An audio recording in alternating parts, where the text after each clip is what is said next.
3박 5일간의 미국 순방 일정을 마치고 귀국길에 올랐지만 산적한 현안에 발걸음이 결코 가볍지는 않을 것 같습니다.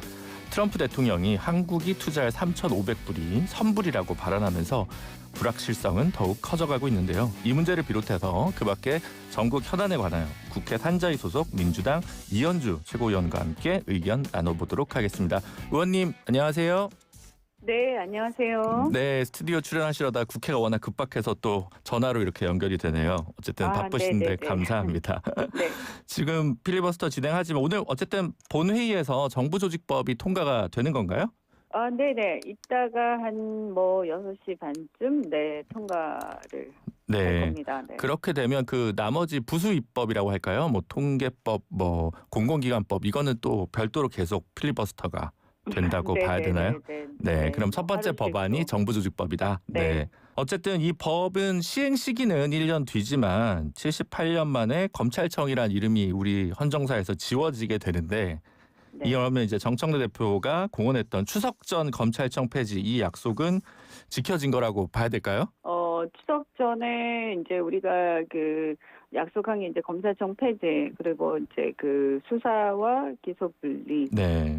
이런 게 있는데요. 네, 일단 큰 것은 이제 약속을 지킨 거죠. 네. 물론 다른 내용들도 있습니다만 네. 크게 그 이제 지켜진 거고요. 네.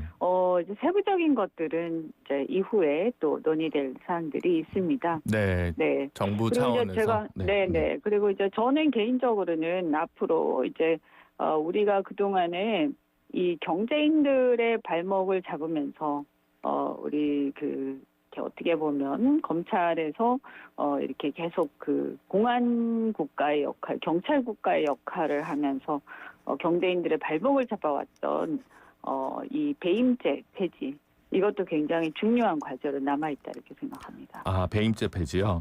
요거는 네네. 지금 각계에서 굉장히 좀 의견이 갈리는 것 같은데 지난번에 저희가 김현정 원내 대변인이랑도 인터뷰를 했었거든요. 근데 네. 형법상 배임죄를 폐지한다가 당론은 아니다.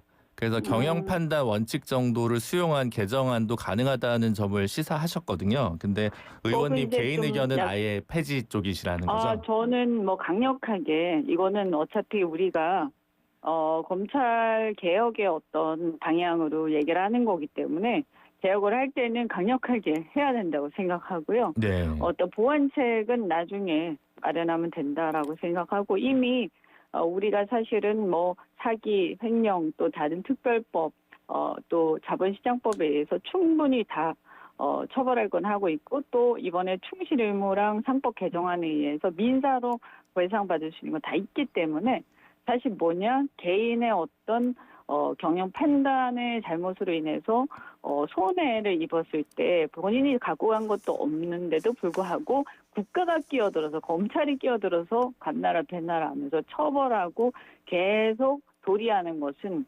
이것은 사실은 굉장히 비문명적인 발상이죠. 이거 사실은 영미법에서는 아예 없는 범죄입니다. 네, 그 이제 징벌적 손해배상을 굉장히 세게 때려서 이제 그거를 대신을 하는데요.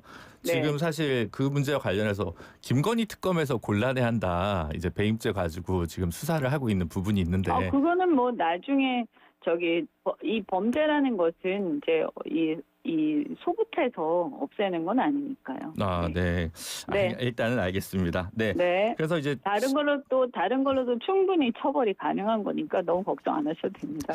김건희 특검. 네, 알겠습니다. 네. 지금 그 대법원장 청문회 관련해서 이제 여러 민주당 안에서도 조금 이견이 있는 것 같습니다. 그래서 김용민 의원이나 추미애 위원장님이나 정청래 대표 이런 분들은 조금 강한 드라이브를 걸고 있는 것 같은데 반면에 김영진 의원이나 김남희 의원이나 여러 분들은 또 이렇게까지 속도를 내는 거에 있어서는 조금 신중한 필요가 있는 거 아니냐 이런 의견을 좀 내는 것 같은데 의원님은 이 부분에 대해서 어떻게 생각하시나요? 그 속도전 사실은 전략적인 것은 사람마다 조금씩 생각이 차이가 있는 것 같고요.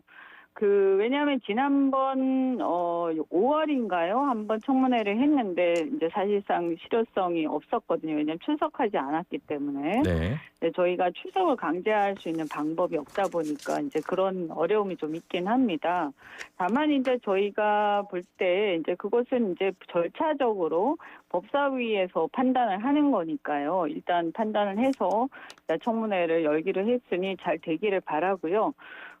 제가 생각할 때는 이거는 구별을 했으면 좋겠습니다. 저희가 우리 민주당이 사법부를 존중하고 또 사법부의 독립을 존중을 합니다. 그리고 대한민국 역사에 있어서 민주화와 이 과정에 있어서 인권을 보호하고 이런 어떤 최후의 보루로서 사법부가 굉장히 큰 역할을 한 것, 그리고 법관들과 사법부에 대해서 저는 굉장히 개인적으로도 존경에 마지 않는데 네. 이것하고 사법부 구성원인 판사 개인에 대한 국회에서의 적법한 어떤 절차, 그리고 뭐 필요하면 어떤 검찰이나 법원에서의 절차, 뭐 필요하면 수사할 수도 있고 법원에서 재판을 받을 수도 있지 않습니까? 그죠? 그래서 무소불위의 권력은 아니다. 그 개인들이 이런 말씀을 드리고 싶고요. 네. 국회의원도 마찬가지죠. 국회가 입법부로서 존중을 받고 상권 분립의 대상이지만 국회의원 개인은 선거법 위반했을 때 재판도 받고 수사도 받지 않습니까? 그거랑 같이 보시면 될 것 같습니다. 네. 근데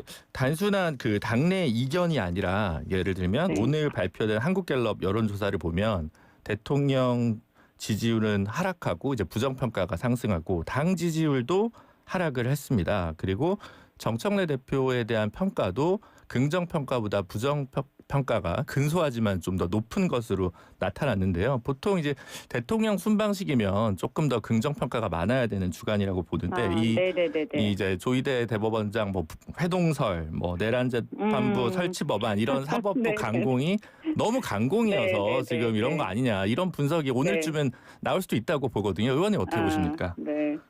이제 제가 생각할 때는 사법 개혁의 제도적인 개혁, 그리고 아까 말씀드린 어떤 개인에 대한 뭐 절차 이런 충분히 있을 수는 있다라고 생각하고 제도 개혁은 또 당연히 해야 되는 거고요. 다만 이제 우리 국민들이 보실 때는 태도를 또 많이 보는 것 같아요. 그죠? 네. 그래서 이제 내용은 사실은 굉장히 복잡하고 또 모르는 경우도 많지 않습니까? 자세한 것들을요. 그래서 이제 서로 이렇게 막 공방을 주고받다 보면 어떤 것이 누가 어떤 잘못을 했고 무엇이 옳고 그른지를 다 일일이 판단하기 어려울 수가 있기 때문에 태도나 여러 가지 이제 방식에 있어서는 조금 더 신경을 써야 할 부분들이 있다. 이런 건 이제 그런 부분은 좀 지적이 있을 수 있겠다는 생각이 듭니다. 네, 알겠습니다. 이재명 대통령이 이제 귀국을 하면 지금 워낙 관세 협정 문제도 있고 여러 순방 관련된 이슈들이 있으니까 통상적으로 네네네. 이제 여야 지도부를 만나서 이제 같이 이야기를 좀 나누는 것을 하는 게 일반적인데, 네. 근데 지금 이 필리버스터까지 하고 장동혁 국민의힘 대표는 엄청 강경투쟁으로 나가고 있잖아요. 그러니까 네. 지난번에 한번 정기국회 전에 이제 한번 민생협의체도 만든다 이랬는데 지금 네. 이 상황에서는 장동혁 대표가 딱히 응할 것 같진 않고 그러면 계속 강대강으로 가는 것도 아까 말씀하셨다시피 태도는 조금 우리가 한번 성찰할 필요가 있다라고 말씀을 주셨으니까 네. 지도부 차원에서도 좀 어떻게 고민을 뭐랄까 좀 접근법을 좀 바꿔야 될 건 없을까요? 그게 태도라는 것이 주장을 안 하는 것은 아니거든요. 그죠? 네. 아다르고 어다른 것이기 때문에 이런 뜻이고요. 그렇다고 해서 뭐 속도를 또 안 하는 것도 아닙니다. 그래서 같은 말도 다르게 들릴 수 있는 거다 이런 말씀 드리고 그다음에 또 하나는 이제 대통령께서 오늘 그걸 하시지 않았습니까? 어제도 그렇고, 이제 미국에서 상당히 우리 이제 코스피 5천을 위해서 굉장히 중요한 이제 말씀들도 하시고, 또 네. 관세 협상과 관련해서도 굉장히 중요한 행보를 하셨습니다. 그래서 미국의 나스닥에서 또 태극기가 이렇게 보이는 어떻게 보면 굉장히 자랑스러운 그런 장면도 있었는데요. 네.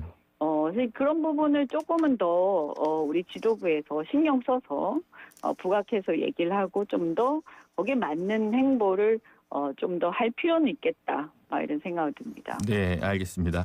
그 의원님께서는 지금 산자위 소속이시고 또 민주당 미래경제성장전략위원장 아니십니까? 네, 그럼 네, 이제 네. 경제전략 관련해서도 이제 중요한 발언권을 가지신 분인데 지금 트럼프 대통령이 3,500억 불은 선불이다. 이렇게 얘기를 했다고 지금 보도가 됐어요. 그래서 네, 이거는 좀 엄청난 얘기지 않습니까? 그래서 이거 지금 네. 우리는 어떤 선택을 해야 되는지 의원님의 고견을 좀 듣고 싶습니다. 그 3,500억 불을 이제 지금 현금으로 달라라고 얘기를 하고 있는데요. 네, 이게 일본이 지금 사실은 5,500억 불을 이제 현금으로 주겠다라고 하는 바람에 이렇게 된 건데, 네, 지금 미국에서 일본의 예를 가지고 우리 압박하고 있는 거죠. 근데 사실은 이제 일본이 너무 좀 협상을 잘못한 측면이 있다라는 게 첫 번째고요. 네, 그다음에 두 번째는 이제 그렇게 된 거는 일본이 사실 정치적인 입장 자체가 그 당시에 일본 국내 정치적 상황 자체가 그렇게 녹록지가 않았어요. 그래서 일본이 이제 밀려서 그렇게 된 측면이 있는 거고요. 그다음에 또 하나는 일본하고 우리나라하고 상황이 다릅니다. 네, 그래서 일단은 경제 규모가 우리가 GDP 자체가 일본에 비하면 상당히 우리가 한 40% 정도밖에 안 되는 상황이기 때문에 우리가 이 정도 투자하겠다라고 한 것도 상당히 우리로서는 굉장히 크게 이렇게 양보를 한 건데 이거를 또 그대로 현금으로 지급하겠다 이것은 굉장히 어려운 상황이라는 거를 말씀드리고 또 하나가 네, 외환보유고 문제인데요. 일본이 우리보다 외환보유고가 한 3배가 많습니다. 네, 아무래도 네, 그래서 이게 우리가 외환보유고가 일본보다 3분의 1밖에 안 되는 상황에서 지금 이렇게 큰 돈을 3,500억 불을 현금으로 줄 수는 없다. 네. 더군다나 우리는 원하는 기축통화가 아닙니다. 그래서 굉장히 불안정한 상태고요. 그래서 우리가 외환 위기의 위험까지 무릅쓰고 할 수는 없는 거 아닙니까? 만약에 그것을 요구한다면 미국이 우리 동맹국에 대한 예의가 아니다 이렇게 말씀을 드리고요. 그래서 이런 것들을 다 고려를 할 때 네, 미국이 아무래도 이게 협상이고 서로가 자기 국가 자국의 이익을 관철하기 위해서 노력하는 거지만 그러나 궁극적으로 보면 결국 우리가 미국에 대해서 미국의 어떤 쓰러진 제조업을 부활시켜달라 한국이 투자를 해서 이런 거 아닙니까? 네, 그런데 한국의 경제가 어려워지고 한국의 제조업 생태계가 무너지게 되면 우리가 미국의 제조업을 부활시켜 줄 수가 없어져요. 우리 경제가 어려워지면요. 더군다나 외환위기가 와서 정말 휘청거리는 상황에서 어떻게 미국에 무슨 투자는 고사하고 무슨 도와줄 여력이 없어지는 상황이기 때문에 미국이 이게 거위 황금 그 알을 낳는 거위의 배를 가르는 그런 거를 요구하면 안 된다라고 생각합니다. 네. 이재명 대통령도 사실 이거 미국 요구를 다 들어주면 난 탄핵당한다. 외환위기 온다. 이런 말을 지금 하긴 했었는데 이것도 사실은 선불 이야기가 나오기 전입니다. 그럼 네. 선불까지 나왔으면 이거를 과연 어떻게 하죠? 그러니까 그리고 이게 재원이 실제로 네. 이거는 뭐 예를 들면 국민연금에서 투자를 하나요? 아니면 지금 정부 재원이면 부채 비율이 엄청나게 올라갈 텐데 이게 지금 과연 이제 정말 지금 가능한 서로 건가? 어떻게 보면 뭐 거의 막판 무슨 신경전을 극단적으로 지금 하고 있는, 그러니까 굉장히 강하게 서로 압박하는 막판 그거인 걸로 보이는데요. 이제 말을 이제 굉장히 세게 지금 미국에서도 하고 있는 상황이고요. 네. 지금 어떻게 보면 트럼프 대통령도 굉장히 몰려 있는 상황이다 이렇게 보이거든요.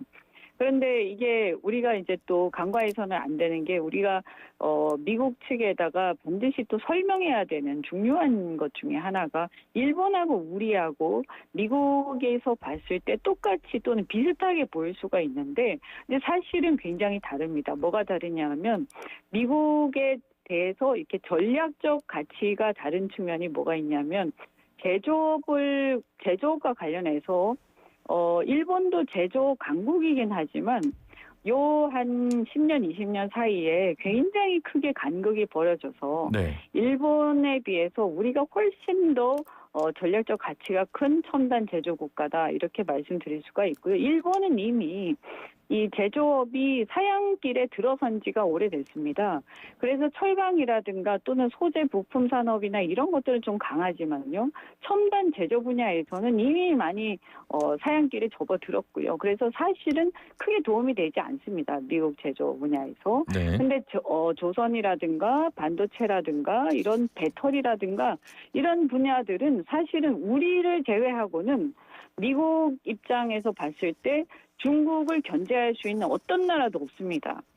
독일이나 이런 나라들은요, 어떤 유럽 나라들은 가성비 면에서 대항할 수가 없고 이미 중국 시장에 빼앗긴 지가 오래됐어요. 그래서 지금은 한국이 아니면 미국을 도와줄 수가 없습니다. 그래서 한국하고 손을 잡고 빨리 윈윈할 수 있는 길을 찾아야지 이렇게 기싸움하다가 시간 다 보내면 그 사이에 전부 같이 몰락하는 수밖에 없어요. 그래서 우리가 미국 편이다, 그래도 같은 동맹국이다라는 것을 분명히 인식하고 해야 되는데 제가 봤을 때 안타까운 건 뭐냐면 하워드 러트닉 상무장관이 이런 사람들이 제조업의 생태계나 이런 것들을 잘 모르는 금융인이에요.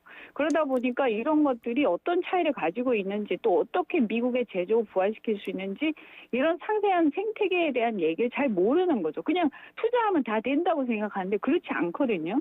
알겠습니다. 이런 것들을 잘 설명하는 게 굉장히 중요할 것 같아요. 어쨌든 이게 의외로 지금 정부의 성패를 굉장히 좌우할 것 같은데 의원님이 뭐 재계에도 계셔서 기업계에도 계셨고 하니까 많은 이제 의견을 나눠서 좀 제대로 된 협상이 되기를 좀 바라겠습니다. 오늘 인터뷰는 여기까지 하겠습니다. 의원님 감사합니다. 네, 감사합니다. 네, 지금까지 더불어민주당 이현주 의원이었습니다. 춤과 노래를 즐기는 장수마